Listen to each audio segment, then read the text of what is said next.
This is DG Vision Network.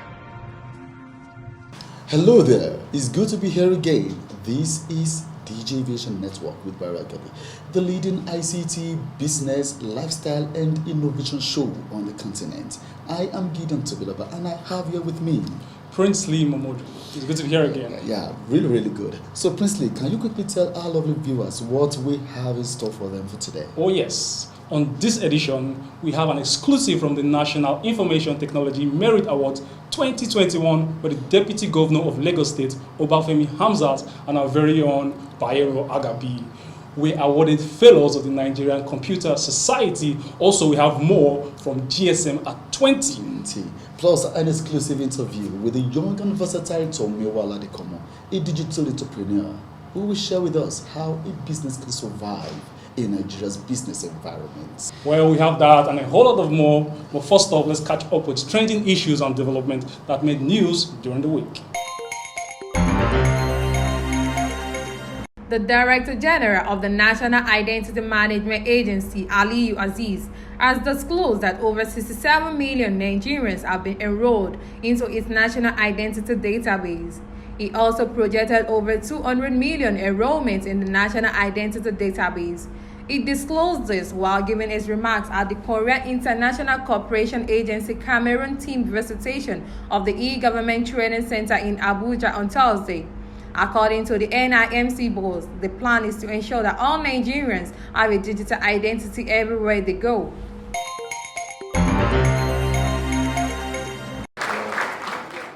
To accelerate Nigerians' progress in increasing productivity, technological innovation, job creation rates, and inclusivity in tandem with the United Nations Sustainable Development Goals, stakeholders gather at this year's Sustainable Table Discourse series to discuss new pathways to achieve the Sustainable Development Goals in a circular economy. Commenting on the event, the convener, Kayode Olaniyan, said this is important to create new jobs in order to achieve the SDGs.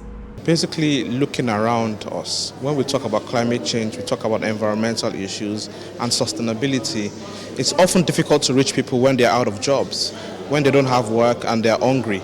The unemployment rate in the country is very high, at 33.3%. And that's normally, in certain countries you have 4%, 6%, and that's still almost okay.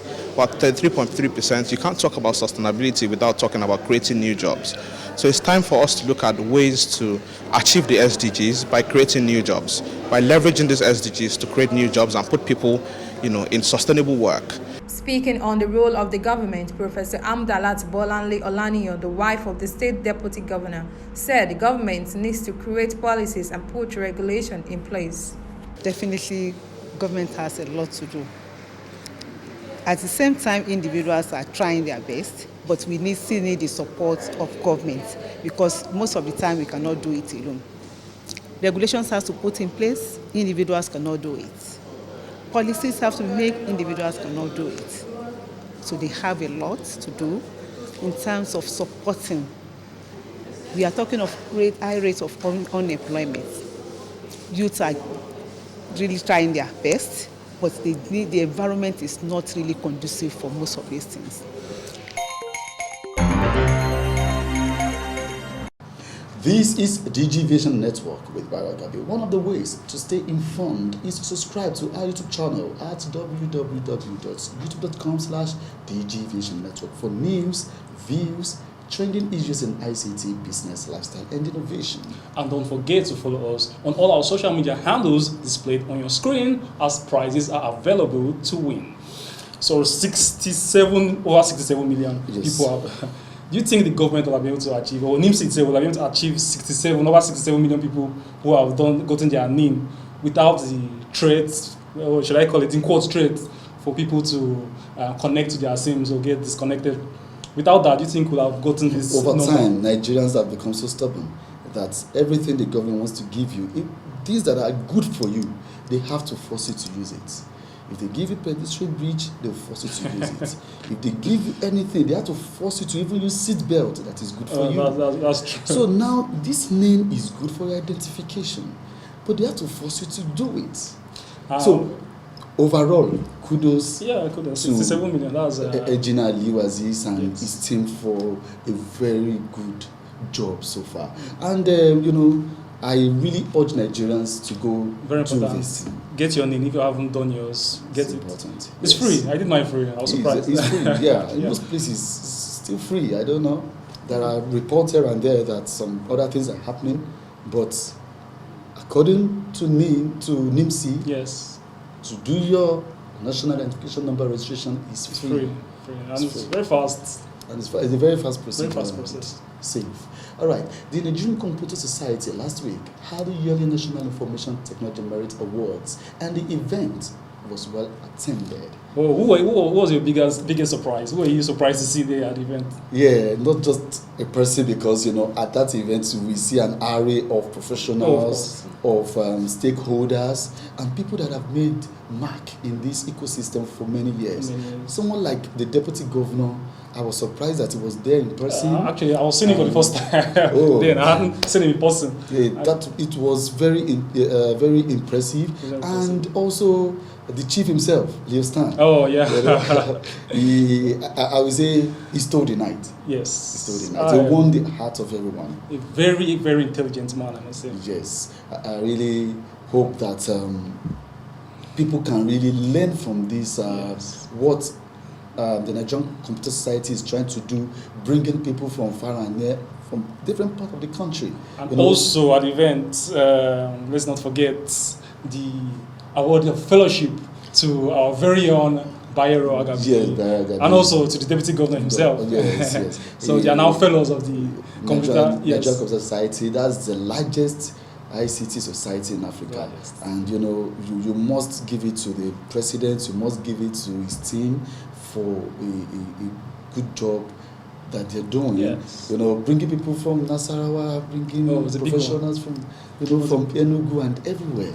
And that night, you can be rest assured that if you got an award, you deserve it. Yes. Okay, let's quickly have a brief on what went down that night.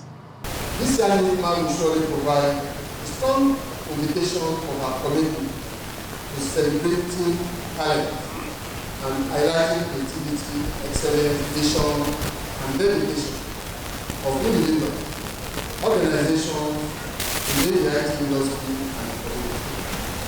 We have packaged meeting for more enjoyable experience and for effective realization of the goals of the society. Let me also commend the Nigerian Computer Society for organizing this honor award, which has continued to provide opportunities to stakeholders and key players in the ICT industry to interact and share ideas. More importantly, these awards provide a path to recognize and celebrate excellence and commitment to the information technology profession, and also promote a culture of innovation and excellence in the Nigerian ICT sector. I give glory to the Almighty God for keeping on us to witness yet another National Information Technology Merit Awards NITMA annual event organized by the Nigerian Computer Society on the conferment of fellowship on truly worthy and deserving profession. It is also an event to acknowledge, celebrate, and reward corporate organizations and individuals. The National Information Technology Merit Award, organized annually by Nigerian Computer Society.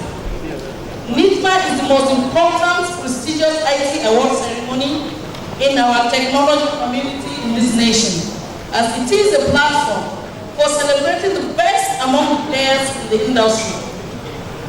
Annually, the Nigerian Computer Society celebrates excellence, outstanding achievements, and contribution to computer science and information communication technology through its distinguished series of awards.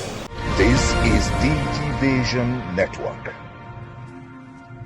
Wow, very interesting, I would say. Yeah, and very. also at the event, the Deputy Governor of Lagos, Obafemi Hamzat, and our very own Bayero Agabi became fellows of the NCS, that is the Nigerian Computer Society, along with some other notable figures, plus several awards were given to different stakeholders that made impact on the ICT ecosystem.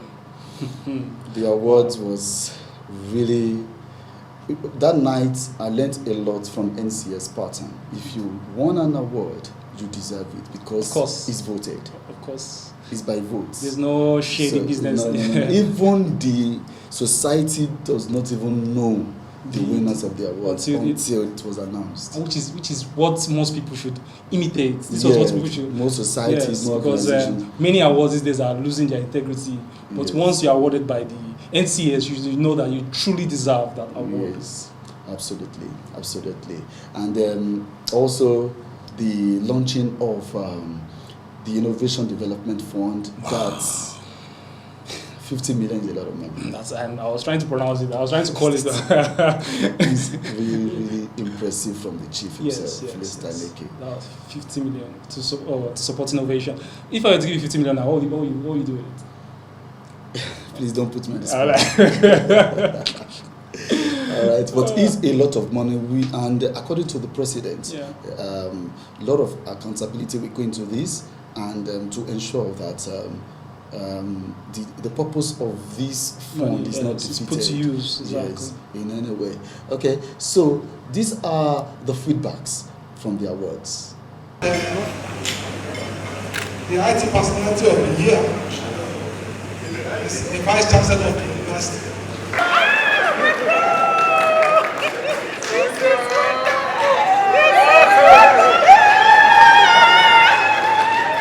So the IT company of the year, NIN 2021, is Science Technology Limited.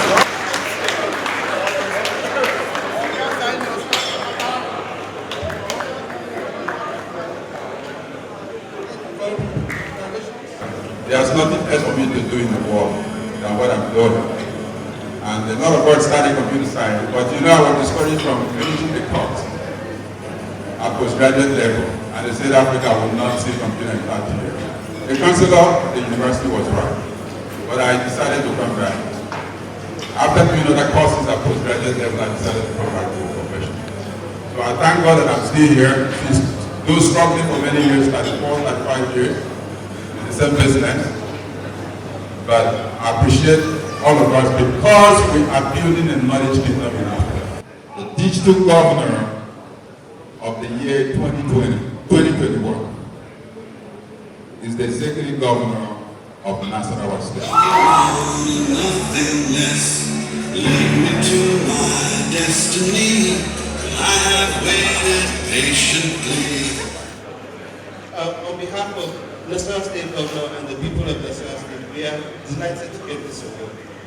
We are in an age where ICT is the way forward, and Nasarawa State hopes to pioneer the way forward. And we are very grateful to Computer Society for recognizing what we are doing, and this will enable us to do even more. Thank you very much for the award.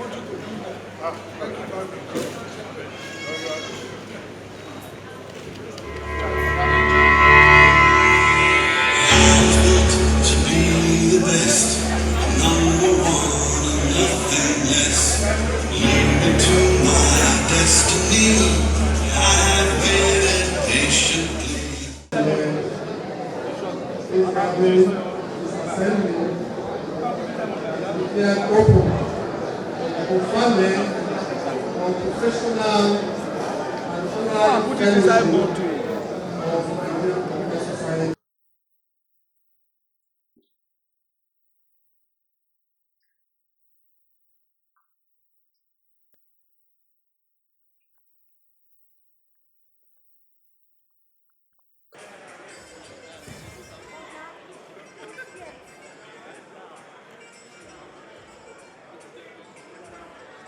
So for me, it is a great pride. I carry with all the pride, and I speak for other fellows, honorary fellows, and I know they're so proud of it, because you cannot become a fellow if you are less than 10 years in what you do, and if you are not successful in what you do.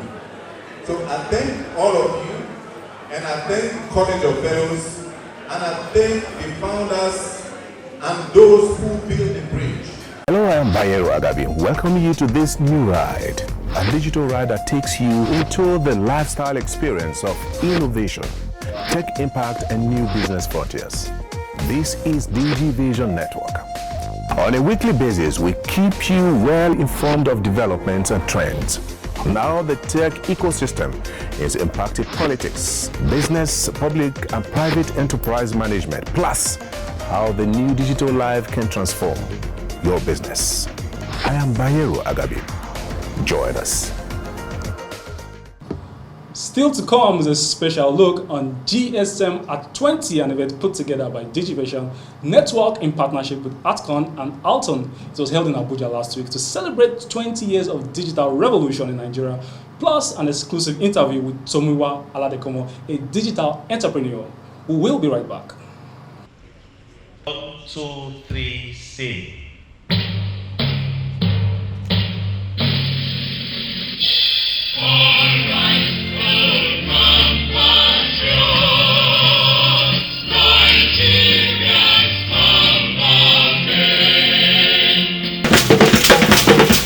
Please don't try this at home. Cultural Troop of Buhari Area Council.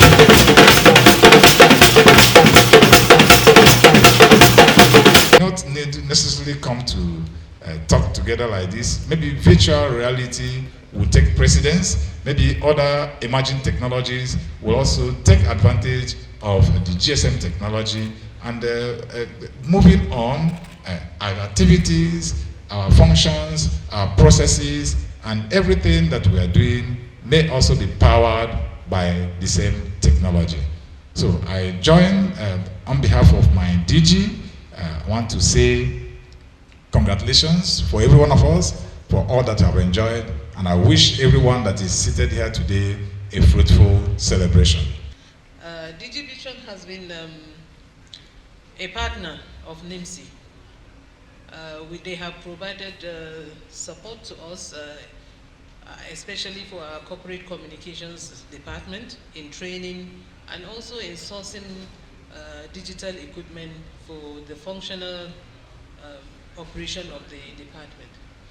This, the theme of this event, that is celebrating 20 years of digital revolution powered by GSM. At least each and every one of us here has been a beneficiary of the benefits accruing from the GSM revolution. We all remember the period when we had to queue to get access to telecommunication services. But now it's at the tip of our fingers with our mobile phones and with access to internet powered by the telcos and other service providers. My MD, Professor MB Abubakar, wished to have been here personally to grace the occasion.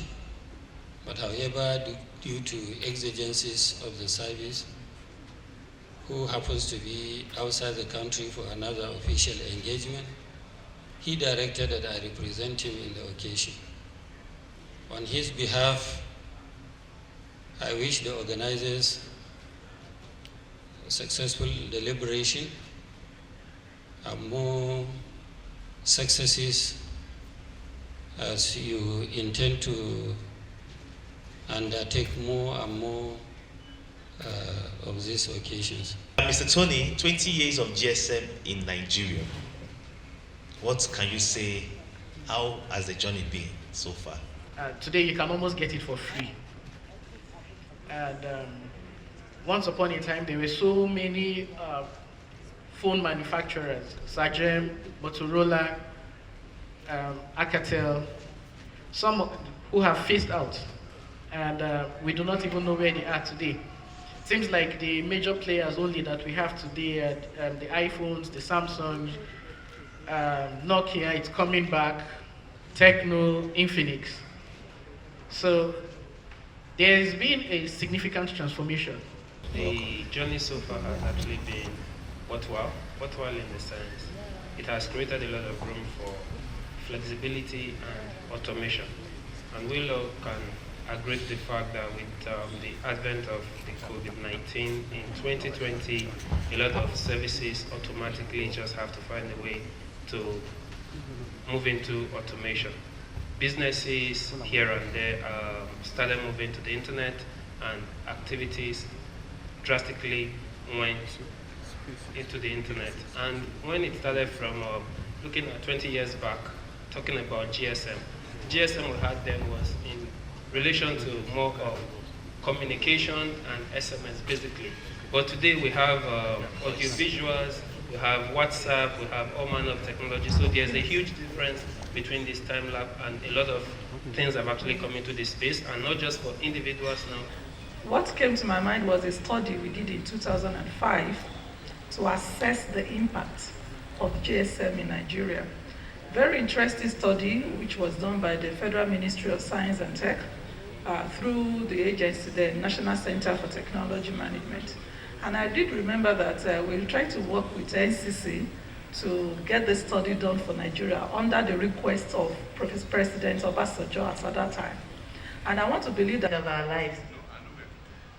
I'm in the front of a doctor and he's prescribing, and I'm checking my phone to cross-check what he's saying. Every aspect of our lives have been impacted. I can sit down in my house. I don't have to go to the bank, go waste time. Even for students,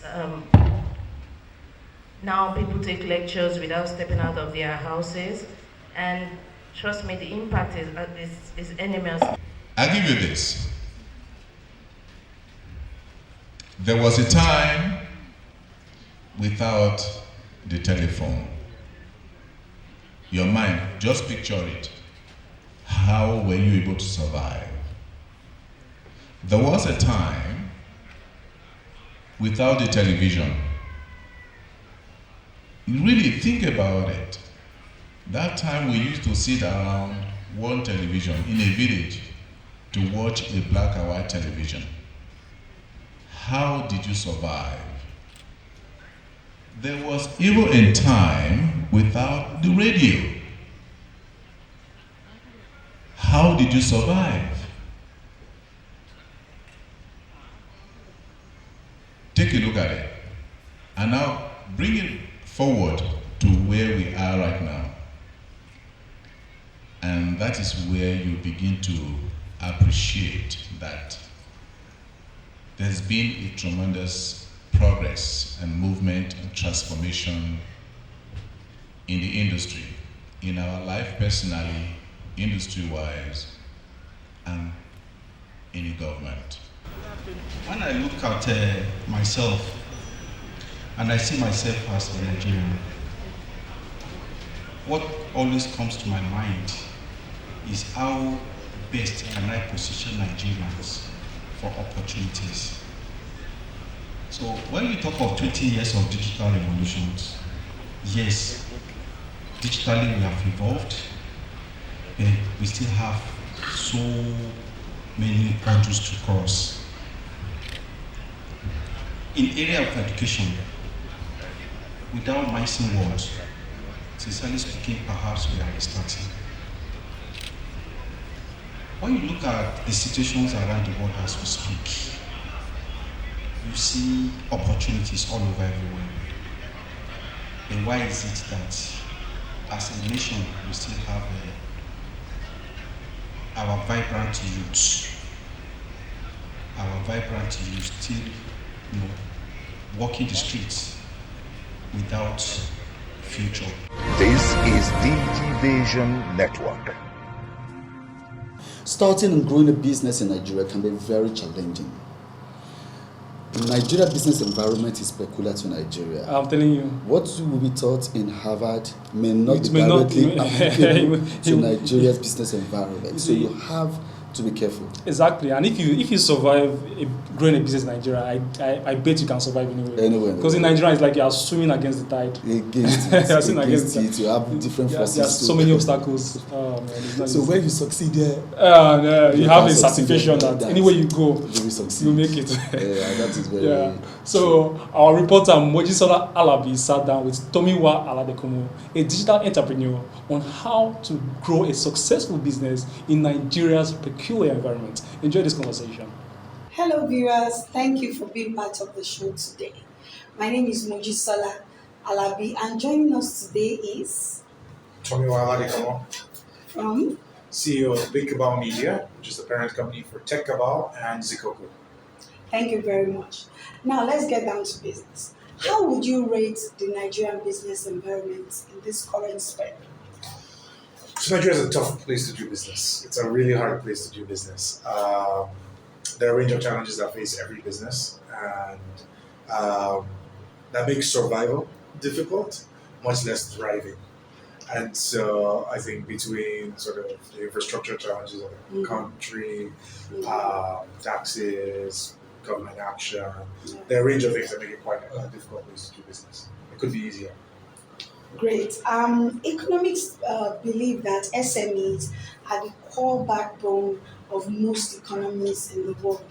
But sustaining these SMEs, especially in Nigeria, has become a real challenge. Would you agree with this? So I agree that SMEs are really important for any economy. If you think about the way economies work, SMEs essentially are your ordinary people starting businesses. And so it's people with, not like, it's not like your elite necessarily. It's just everybody who has a little bit of money, who has to sustain their families. They can build a small business. It can grow. Sometimes it can become a middle-sized, medium-sized business. And what you need for any economy to thrive is for those kind of businesses to be able to do well. It means that if you started this year, you did 1 million in revenue. Next year, you can do 2 million. The year after, you can do 3 million. It's growing. You are getting a little bit richer. Your family is getting a bit more comfortable. The people that you hire are getting paid a bit better. And if that can happen in an economy for most people who start businesses, then most people will thrive. But if most people start the business, year one, they won't make 1 million, year two, they make 800, year three, they make 700. It's hard for people to thrive. It's hard for people to do better. It's hard for you to be able to say your children will do better than you. And so the fact that it's so hard for SMEs to do well in Nigeria, even companies that are medium-sized, you're doing 50 million, 60 million naira in revenue, but then, the government's going to come and they're going to give you a 20 million tax bill. And, one agency that you've never heard of is going to come, they're going to ask you for 5 million, or your cost of goods are going to go up, 20% because of inflation. It becomes very hard to sustain the business, and that's why businesses die so frequently. That's what makes Nigeria kind of a hard place to do it. This is DG Vision Network. Thank you very much, Mojisola, for that eye-opening conversation with Tomowa Aladekomo. And that brings us to the end of this episode. For details, please join us at www.dgvisionnetwork.com. Or better still, subscribe to our YouTube channel, www.youtube.com/dgvisionnetwork. On behalf of the regular anchor Baragabi, thank you for watching. Join us again next week. Bye for now.